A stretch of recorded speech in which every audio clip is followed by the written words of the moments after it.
Hello.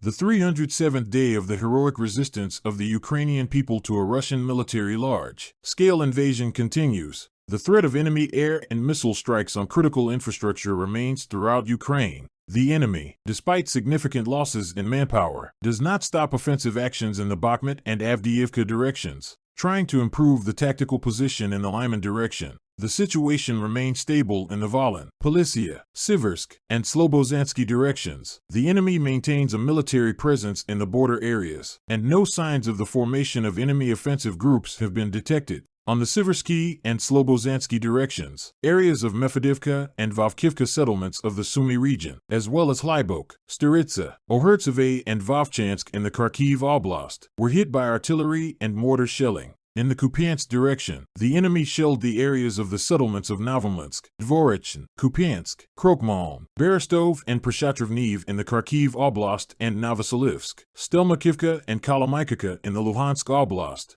On the Lyman direction, enemy fire was detected near Ploshchenka and Dybrova in the Luhansk Oblast and Yampolivka and Hryhorivka in the Donetsk Oblast. In the Bakhmut direction, the areas of the settlements of Spern, Bilohorivka, Soldar, Bakhmut, Chasiv Yar, Opitny, Klishchivka, Andrivka, Bila Ora, Oleksandro, Shultine, Ozaryanivka, Maersk, and New York of the Donetsk Oblast were shelled. Vadiane, Pervomaysk, Maryanka, and Novomykhailivka in Donetsk Oblast came under the influence of fire in the Avdiivka direction. In the Novopavlivka direction, the areas of Volodar, Prikistivka, Vermivka, and Velika Novosilka of the Donetsk Oblast were hit by artillery. In the Zaporizhia direction, the enemy fired tanks and barrel artillery at Temirivka, Poltavka, Doroznyanka, Novoandrivka, Kamiansk, and Plavny districts of the Zaporizhia Oblast. In the Kherson direction, the civil infrastructure of Antonivka, Kherson Oblast, and the city of Kherson were once again affected by Russian shelling.